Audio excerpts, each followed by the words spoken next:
Welcome to the Occupational Safety Leadership Podcast, episode number 107.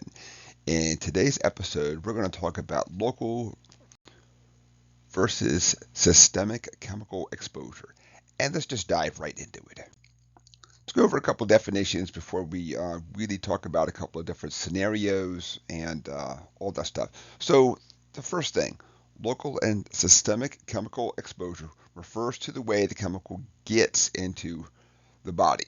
A lot of times it's absorbed in there, of course. Other times, of course, you're breathing it in. There's a lot of different ways. It always has to have a route of exposure, and whether that be skin contact, you breathe it, you eat it, along with things like duration of exposure. So a lot of this all plays a part in it.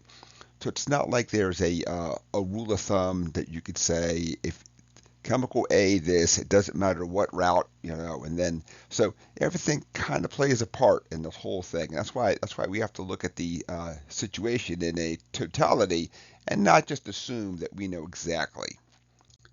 So let's look first at a local chemical exposure then. So we'll go over a little bit of a definition. So basically, a local exposure is a direct contact of chemicals with a specific area or organ. So much like the word says, it's a local, you know.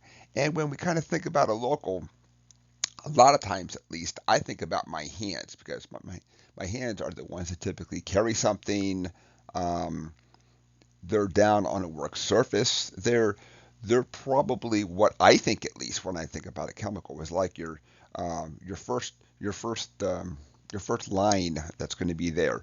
So when we think about that, you can have like dermatitis from skin exposure to an irritant or a corrosive substance. So when we kind of think about a local, I get it on my fingers, it's there, all that kind of good stuff then.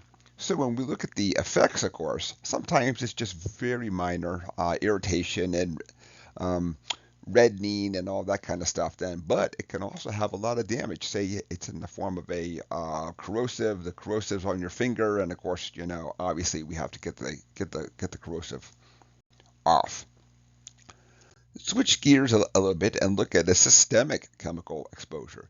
So, just like the last one, let's just kind of go over a definition first. So, systemic chemical exposure occurs when the chemical enters the bloodstream and is distributed throughout the bloodstream. So, this is when it's going to go after multiple organs or systems, thus systemic. So, when you think about a system, of course, I think about like the liver, the kidney, um, cardiovascular system, there's the nervous system. Um, I think about things like, like the word says, system, anything that's going to have a system afterwards then, but also like your filters. When you think about your liver and your kidney and all that kind of stuff, then much like in a car, it's doing exactly what it's supposed to do. It's filtering out anything that's not supposed to be there. So that's where we tend to see a lot of the chemical exposure end up. Liver, kidneys, and of course when we look at the different systems out there. So you can have your local, it's locally affecting one thing, or your systemic, or it gets into your blood, circulates around, and then can affect multiple systems or just one system. That is it for today's episode. Short and sweet. So that was episode 107, local versus systemic chemical exposure. My name is Dr. David Ayers. Thank you for joining me and have a safe day.